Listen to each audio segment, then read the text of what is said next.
Acaba de ser premiada en el Festival de Documentales de Barcelona, algo que se suma a otros reconocimientos que ha conseguido Los Niños, el último trabajo de la directora chilena Maite Alberdi. Sobre esta y otras noticias del espectáculo y la cultura les contaremos en el programa de hoy. Soy Liu Vallés, bienvenidos a CNN Magazine. Y partimos con la música, porque Lila Downs se presentará en Chile y compartirá escenario con Anita Tijoux. El próximo 6 de agosto, la cantante mexicana se presentará en el Teatro Municipal de Santiago como parte de su gira Salón, Lágrimas y Deseo, nombre que titula su última producción lanzada el pasado 26 de mayo. Esta no es la primera vez que las artistas vinculadas por su ideología a favor de los derechos de las mujeres se reúnen en un escenario de la capital, pues en 2015 Tijoux había sido invitada al show de la mexicana en su anterior gira Balas y Chocolate. Desde este 6 de junio estarán disponibles las entradas con valores que van desde los 3.000 pesos hasta los 48.000 a través del sistema Ticketek. Se mueren sin mirar tus ojos. Dime cariño, con la aurora te vuelve a esperar.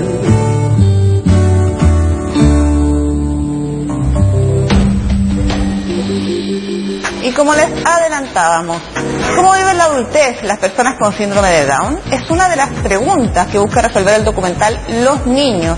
Para profundizar más en este tema nos acompaña su directora, Maite Alberdi. Maite, bienvenida a CNN Magazine. Gracias, un gusto. Para contarnos de tu último trabajo, Los Niños. Nosotros igual habíamos, como estábamos conversando fuera de cámara, habíamos tenido varios adelantos y había cierta espera impaciente por tu nueva película.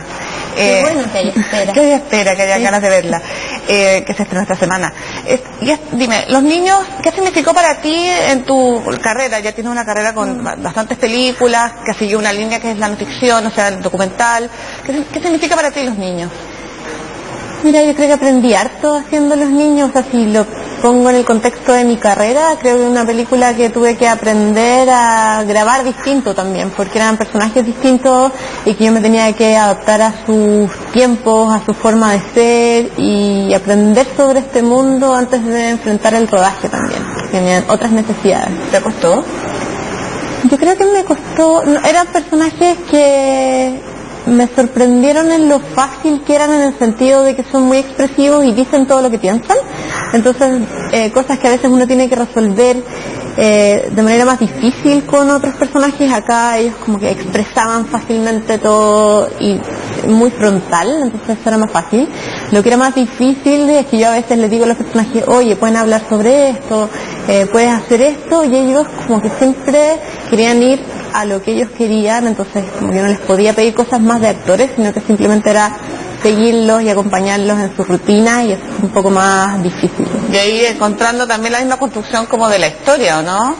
Porque es mucho más espontáneo al final. Sí, y pensando también cuánto tiempo necesitaban estos personajes para contar su historia, porque son 4 protagonistas, todos tienen sueños muy distintos. Uno quiere tener un trabajo independiente, la otra quiere salirse de la dieta, que es un sueño mucho más simple, y la Anita con Andrés, que quieren tener una vida de pareja normal. Entonces filmamos mucho tiempo para que estas 4 historias se pudieran desarrollar y uno se pudiera conectar con ellos, y que sea como ver una película donde pasan cosas y hay un desenlace y los personajes no están como en la nada. Y se llama Los Niños, pero son adultos. Lo que pasa es que la lectura que uno hace es porque finalmente son tratados como niños y un poco la batalla que quieren librar, ¿cierto? Sí, totalmente. El título es muy irónico, se llama Los Niños porque también me pasa que le seguimos diciendo niños, yo también, estamos acostumbrados como si a hablar del niño, la niña, los chicos, como que, ¿cómo les digo? Y no se me ocurriría decirle a alguien de 50 a los niños, pero con ellos lo tenemos bien incorporado. Entonces la idea es romper eso y también hacer una pregunta sobre la adultez, ¿en qué momento las personas somos adultas? ¿Cuando tenemos 50 como ellos o no necesariamente? Porque en realidad ellos tienen 50 pero han vivido siempre la misma vida, entonces son niños porque no han tenido cambios. Entonces uno es adulto en la medida que va viviendo nuevas experiencias y ellos no han tenido esa posibilidad. Pero nuevas etapas, porque ellos están en un colegio todo el tiempo. Sí, es como una pesadilla, es como si te dijeran, vas a estar hasta los 60, así total. Yendo al colegio, viendo a los mismos compañeros, vas a ver pasar a todos los profesores, pero tú vas a seguir ahí en las mismas clases, en los mismos cursos. Entonces uno dice, no, o O sea, no puede ser realmente que sigan en este loop constante y que además estén en una vida en que siempre les dijeron cuando seas grande vas a poder vivir solo, cuando seas grande vas a tener trabajo, cuando seas grande vas a casar, cuando seas grande y sos grande y ese día nunca llega y siguen pensando que va a llegar. Entonces es una preocupación realmente qué tipo de adultez les vamos a dar. Un interés en rebelarse también ante eso, porque si te dicen toda la vida que cuando seas grande ya de eso se trata la película, yo creo, de su revelación total y estar en un taller como de empoderamiento que los lleva a querer cumplir esos sueños y a enfrentarse a la sociedad y a enfrentarse a las personas que no los dejan cumplir sus sueños y que no los tratan como adultos. ¿Cuáles son los temas respecto del síndrome de Down que tú quisiste como instalar como una discusión? Porque finalmente una película, en un documental, una película de ficción siempre trata de instalarnos también una idea, ¿no? Que nosotros podemos discutir. Sí. Yo creo que hay dos, la idea clave es la de dejar de mirarlos como niños, es como mi base, es como entender adultez y discapacidad. La otra idea es pensar en una integración o igualdad que asuma las diferencias, que es lo que aprendí yo haciendo la película, que la única característica común que tenían ellos era que tenían síndrome de Down, pero no veían nada igual, o sea, cuando te dicen son todos muy cariñosos, son todos angelitos, no pasa, son muy distintos, tienen sueños muy distintos, tienen personalidades muy distintas, formas de pensar distintas, como pasa en cualquier grupo. Entonces creo que ese acercamiento me interesaba plantearlo, y también ya temas más específicos como discapacidad y trabajo, como que estaba pasando acá con la gente que quiere trabajar y que no hay posibilidades, y hasta hace poco la ley del trabajo decía que las personas con discapacidad se les podía pagar menos del sueldo mínimo. Entonces mis personajes era terrible porque trabajaban todo el día, llegaban a fin de mes y les pagaban un sueldo simbólico de 15.000 pesos y hacían lo mismo. Entonces en realidad era caridad y no derecho. Entonces creo que esta es una discusión importante que plantea la película también. Claro, porque además la caridad a ti no te retribuye o no te gratifica como cuando tú efectivamente sientes que te ganaste la plata y que es la plata que mereces. O sea, cuando te dan... Totalmente. Pero también, claro, muchos me decían, bueno, pero ¿por qué ellos no alegan? ¿O por qué no se rebelan ante el sueldo que les están dando? Porque entre estar en el colegio, estar en la casa, haciendo nada, o prefieren 1000 veces estar trabajando y sintiéndose útiles aunque les paguen poco. O sea, son personas que quieren trabajar y quieren tener un rol en la sociedad, y que también lo otro difícil, que bueno, ahora cambió la ley, entonces van a tener que pagarles el sueldo mínimo y las empresas contrataron un 1% al menos de personas con discapacidad intelectual, las empresas de más de 100 trabajadores. Eso ya es un cambio, pero también hay que pensar darles trabajo acorde a sus intereses, no como el trabajo que quiero dar o donde haya ofertas, como realmente tratar de pensar que a ellos les guste lo que están haciendo, ¿no? Igual plantea, o quiere plantear igual un debate que hace falta.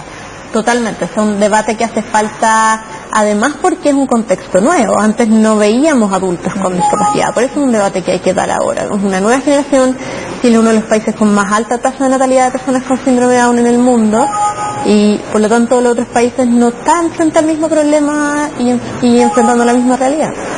Tú tienes un interés por distintos temas que de alguna manera a mi juicio se han ido como cruzando. O sea, has visto la enfermedad, has visto ahora la discapacidad intelectual, como en el caso de los niños, las personas con síndrome de Down, que no dicen los niños por es error. Costumbre. ¿Por qué sientes tú que esos son los temas que te han ido interesando, que probablemente te han ido marcando? A veces es voluntario, no es involuntario, llegan estas historias de repente. Sí, yo creo que yo investigo muchas historias y un montón las descarto, como que podría decir las que me quedo, que tienen como de patrón común. De una manera tiene que ver con grupos marginados, o temas que no se hablan mucho porque estos grupos están en situación de conflicto y le están pasando cosas, y uno va al cine a ver historias donde los personajes vivan experiencias y se enfrentan a conflictos, y todos estos micromundos están en estas situaciones, como la vejez, la enfermedad, la discapacidad. Son personas que están en constante cambio y enfrentándose a muchos dilemas. Entonces creo que eso los vuelve un patrón común. Y lo otro que me interesa y que quizás se puede ver en todas también es como cómo desde pequeños mundos uno puede hacer un retrato social más profundo a veces que mostrándolo todo, tratando de abarcar muchas realidades, como desde la intimidad, desde el hogar, o desde esa intimidad cotidiana uno está hablando de política, de cultura y de sociedad. ¿Y los niños? ¿Qué es lo que aborda tu juicio? En términos políticos o sociales, bueno, O sea, en sociales de términos todas maneras la políticos, discriminación, pero- claramente uno ve serios problemas en la legislación sobre discapacidad en la película, y no porque te lo digan explícito, porque no hay una película que haya entrevistas ni textos, sino que desde su realidad, cómo se han enfrentado a situaciones donde definitivamente no tienen oportunidades y están limitados. Tú que trabajas con la realidad, porque es lo que más te atrae, porque buscas historias que sean reales más que inventarlas tú misma, ¿cierto? Sí. ¿Qué significó para ti en términos emocionales esta película? O sea, es una película que igual, de alguna manera, a ti te toca como Maite Alberdi, digamos, porque el tema del síndrome de Down no es algo ajeno en tu vida, no es que lo descubriste ahora, ¿cierto? ¿Cómo te enfrentaste tú a esta historia? ¿O fue igual que con las otras o fue un proceso un poco más duro? Fue distinto en el sentido de que como yo tenía la experiencia, y había ido siempre con mi tía con síndrome de Down, tenía una relación muy cercana y muy frontal y directa y horizontal como la tendría con cualquier otro personaje, que creo que para otro director habría sido distinto y quizás otro habría necesitado un tiempo diferente de conocimiento de este mundo, que yo siento que lo tenía bien incorporado y me permitía relacionarme con ellos de manera fácil, sin distancia, pero también al editar Ponte Tú yo tenía que asumir esa distancia, porque no todo el mundo iba a ver la película desde mi experiencia, entonces tenía como que salirme de eso. Y eso yo creo. Como que trataba de tomar cierta, como, no sé, ser un poquito más objetivo, más neutra. Lo que pasa es que igual como tú estás de alguna manera educada, porque conoces una realidad, te sabes enfrentar mejor. Quizás otras personas no tenemos las mismas herramientas como para acercarnos a una persona, no sé, nos da quizás más, con más sensibilidad, no sé, o te cuesta más como abordarlos, ¿o no? O sea, se me hacía más fácil el trato cotidiano con ellos, porque los conocí, o sea, porque conocía ese mundo y tenía una cercanía, y sí, o sea, era parte de mi vida. Y esta es una película que además es una temática súper universal, que claro, nuestra realidad es que tenemos como todo en contra, encuentro yo, respecto de la discapacidad intelectual y bueno, en general de la enfermedad también y la discapacidad en general. Pero es una película que tiene universal y que ha funcionado, te ha ido súper bien en los festivales en los que has estado. Conversábamos antes que queda festivales y que tú no has parado de viajar. Es una película que es sorprendente, como de alguna manera es universal en la empatía de estos personajes que son de fácil identificación, o sea, son simpáticos, son inteligentes, son graciosos, entonces uno se conecta en eso, en la universalidad de los personajes. Y lo que me llama la atención es que pese a que uno se conecta con los personajes, es un tema que el tema mismo no es universal, porque es bien de nicho y va cambiando dependiendo del país, porque la discusión sobre síndrome de Down es completamente distinta acá que en Barcelona, por ejemplo, que nos ganamos el último premio, o que en Holanda, donde estrenamos la película, donde las discusiones son otras, porque tiene que ver con el aborto, por ejemplo, porque ya no nacen personas con discapacidad intelectual porque son abortados, y además tienen los temas de la adultez resueltos, porque por ejemplo tienen edificios donde viven las personas con discapacidad de manera autónoma y tienen tutores, entonces es como otro sistema. Viven de otra manera. Totalmente. Pero pueden tener sueños como tus personajes. Lo mismo, entonces lo que pasa es que más allá de que tú tengas un familiar con discapacidad que estés ligado o no al tema de la adultez o de la discapacidad, adultez y discapacidad en general, te vas a identificar porque la película se trata sobre ser adulto y sobre cumplir tus sueños o no, y sobre lo que la sociedad te cuarta a veces también, que da lo mismo si tienes algún tipo de discapacidad. Claro, lo que la sociedad te permite y si tienes derecho a prohibírtelo. Totalmente, es como hasta dónde, o sea, qué tiene derecho a prohibirte la sociedad, y que al final es una película, aunque uno no se lo imagine, de derechos humanos, definitivamente. Definitivamente. Maite, te queremos agradecer que hayas venido a Selene Magazine a contarnos de los niños. Te deseamos mucho éxito con esta película y con los proyectos que vengan. Gracias. Nosotros hacemos una pausa y ya regresamos con Selene Magazine.